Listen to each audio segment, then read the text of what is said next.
Hello বন্ধুরা, নমস্কার সবাইকে। সবাই কেমন আছো? আশা করি সবাই ভালো আছো। তোমাদের আশীর্বাদে আমি মোটামুটি ভালো আছি। তো আমার তো দেরি হওয়ার কথা ছিল, তোমাদের দিয়েছে আমার স্বাদের অনুষ্ঠান। তো ফাইনালি কিন্তু আমার কোলালো করে আমার লক্ষ্মী মা আমার ঘরে এসে গেছে।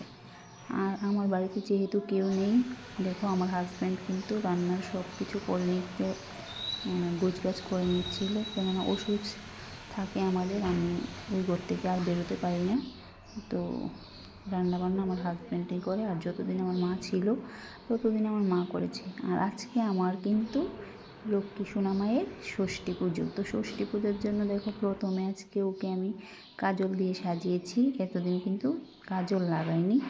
তো নতুন জামাও পরিয়েছি, কেননা মামার দেওয়া জামা কাপড় পরতে হয়, তো সেই নিয়মটা আছে আমাদের। তো সব মামার জামা কাপড় পরে আমার পুচকু সোনা রেডি। আর অন্যদিকে দেখো সবাই নাম লেখা নিয়ে ব্যস্ত হয়ে আছে। আর এখানে ষষ্ঠী পুজোর জন্য আমাদের যা যা নিয়ম, মানে এখানে পিঠা বানাতে হয়, পিঠা বানিয়ে তারপর প্রদীপ জ্বালাতে হয়। প্রদীপ জ্বালাবে এক এক করে, আর নামগুলি বলবে, আর পাতা দিয়ে বট পাতার মধ্যে নাম লিখে দিতে হয়। দেখেছো, এইভাবে সাজাতে হয়। তো এবার আমার মায়ের ষষ্ঠী পুজো শুরু হয়ে যাবে। এই দেখো আমার লক্ষ্মী সোনামা ঘুমাচ্ছে, ওকে রেখেছি সাইডে। এই দেখো, আর এখানে কিন্তু সব রেডি হয়ে গেছে। আর আমি এখানে ষষ্ঠী ঠাকুরকে প্রণাম করে নিচ্ছি। আর বাইরে থেকে একজন নাম বলবে, আর এক এক করে প্রদীপগুলি জ্বালানো হচ্ছিল। এই দেখো, তো আমাদের কিন্তু এরকমভাবেই ষষ্ঠী পুজোটা দিয়ে থাকি।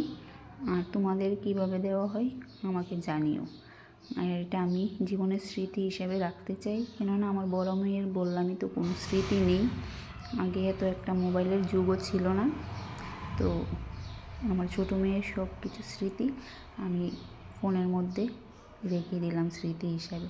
তো দেখো এক এক করে সব প্রদীপ জ্বালানো হচ্ছিল।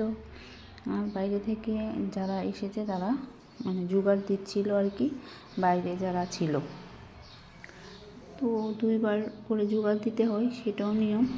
তো এখানে কিন্তু পূজার সব কিছু কমপ্লিট হয়ে গেছে। তো আমি আবারও প্রণাম করতে এসে পড়েছি এখানে। দেখো, আর আমার মা দেখো এখনও ঘুমাচ্ছে।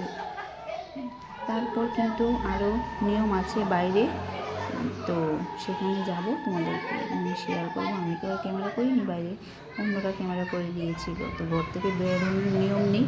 তো দেখো বাইরে সবাই মিষ্টি টিষ্টি খেয়ে নিচ্ছিল। তো ভিডিওটা এতটুকুই। তো সবাই আশীর্বাদ করবে আমার মেয়ে যেন সুস্থ থাকে, ভালো থাকে। তো সবাইকে জানাই ধন্যবাদ।